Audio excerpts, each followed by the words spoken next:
وبردانا بينا تاني والله كاك خاركي مرحاي حرزي خو ما ديقرم والله كاك حرز برامبر حرزي خو مرحاي وخو ما ديقرم كاك مش براس حرزي مشى كاك تسكاري ما كاك اللي يقرا مرحاي خو ما ديقرم ورا كاك ورا لا شون مرحاي خو بردنا حرزي خو سلفيني يلا اگر يشتم بو حرزه ديقريتو برندن ورا لا شون برمدن ورا برحاي ديقرم كاكا برحاي خوما لبوهم خل ديقري بزا من ديقرم هم خل شاقر توه ورا كاكا برمدن برحاي خوما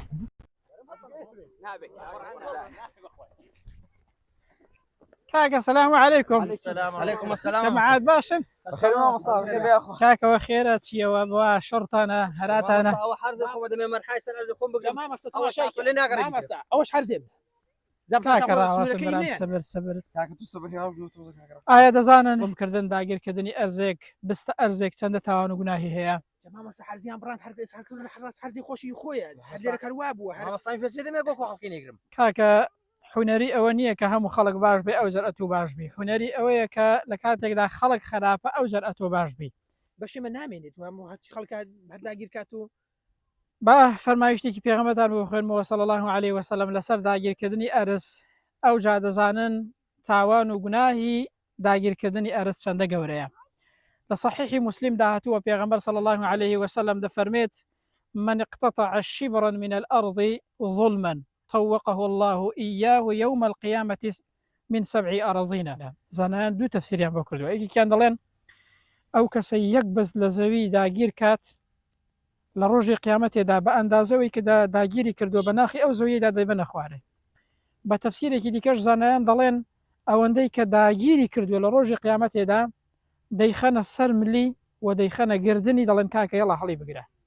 باش هكذا أو زوي كداگيري دكا بي هل دقريت ئایا بۆ کەی داگیر دەکەن دوایی ئەو ماڵی ئێوەش دەبێتە میرات و ڕەنگە منداڵەکانتان خێرێکیشتان بۆ نەکەن برام ئایا بەرگەی ئەو سزای دەگرن کە لە ڕۆژی قیامەتێدا بەناخی زەویدا ئینسان ببرێتە خوارێ خۆش وەڵام من نەزانم وەڵام مادەمێ داگیر ناکەم بەس حەرزی خۆم ئاماتەمەوەکو مسلمانمە بەرێ دێنێ پابەند ئینشاءڵڵا بە مسلمان کەس چاون لێ بکەن و خەڵکی بەرەڵای کات و ئازادی لێرەوە ڕوو دەکەمە هەموو مسلمانێک هەموو کەسێک کە خۆی بە مسلمان دەزانێت خۆی بە ئومەتی محەممەدی دەزانی صلی الله عليه وسلم فەرمایشتێکە ئیبن عەجەری حەسقەلانی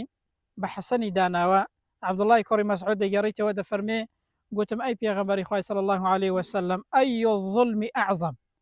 گوتم کام زوڵمە لە هەموو زوڵمێکی گەورەترە دەفەرمێ پێغەمبەر فەرمووی صلی الله عليه وسلم ئەوەیە کە باڵێک یاخود مەترێک لە زەوی ماڵێکی مسلمان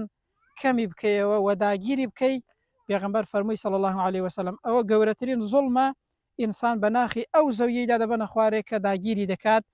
جا دەفەرمێ هیچ کەسێک نازانێت کە قوڵایی ئەو زەویەی چەندە زۆرە و چەندە قوڵە ئیلا ئەوە نەبێ کە دروستی کردووە واتە ئیلا خوای پەروەردگار دەزانێت قوڵایی ئەو زەویە چەندە زۆرە ئەوە گەورەترین زوڵمە کە ئینسان بستێک لە زەوی مترێک لە زەوی داگیر بکات و لە ڕۆژی قیامەتێشدا بە ناخی زەویدا دەیبەنە خوارێ خوا پەناماندات ئەنجا ئەوە کە مڵکی گشتی بێت تاوانەکەی گەورەترە ئەگە ئینسان ماڵی یەک کەس داگیر کات هەر تاوانبار دەبێت لە یەک کەس و گوناهی دەربارەی یەک کەس کردووە زوڵمی لە یەک کەس کردووە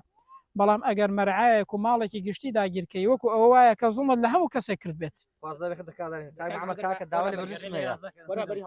کاکە بەری هەڵدەن و ئەوە هەموو مسلمانێکی ئینشاڵڵا هیوادارم هەموو مسلمانێکی چاو لێ دەستان خۆش بە ئینشاڵڵا هەموو کەس چاو لەوانە دەکات و